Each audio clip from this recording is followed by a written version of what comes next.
Hi guys. So I just finally finished watching I Saw the TV Glow, which was a really anticipated film for me last year, but it wasn't playing anywhere around me and I didn't have any availability to it at the time, and I didn't have any time to get around to it until just now. So just got around to it, and I'm gonna say I'm glad I did because I really enjoyed this movie. I thought this movie was really enjoyable and very relatable as well.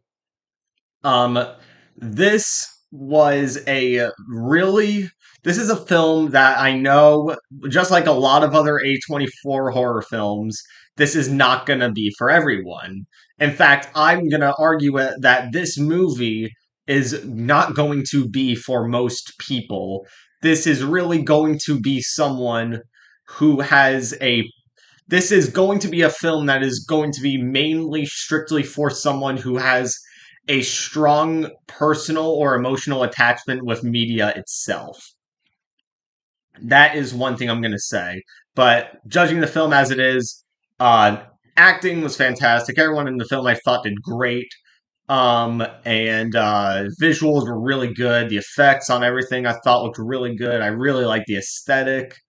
I love the soundtrack in the movie. I think the soundtrack in the movie is great. This is from the director of We're All Going to the World's Fair, and you can very much feel that. But the aesthetic in the movie I thought was great, and I really did vibe with that.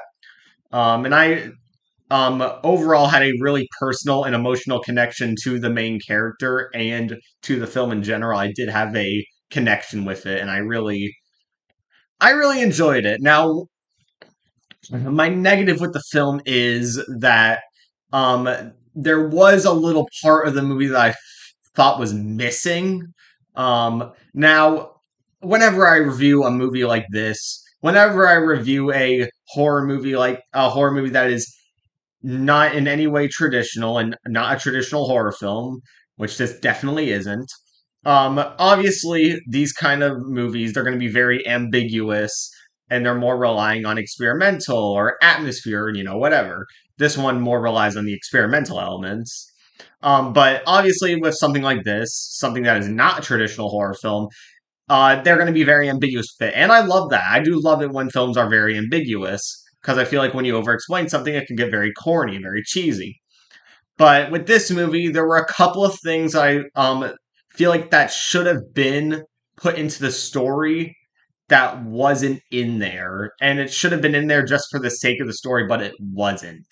So that's really my main negative with the film, is that they should have put a little bit more of the missing parts into the movie and then left everything else out. I feel like that is what they should have done. That's what usually, like I said, movies like this, they're gonna be very ambiguous, and I love that. But like, you should still at least either write something in the movie that'll have your audience understand what's going on, or at least convey it in a way where we can understand it. But aside from that, I really enjoyed this movie a lot. I had a personal connection with it, and I would definitely recommend this to anyone who has ever loved any piece of media. And by the end of the film, I was crying. Not ashamed to admit it.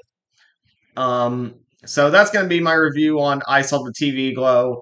Let me know what you think about it in the comments, and as always, subscribe to me to see more horror and thriller reviews.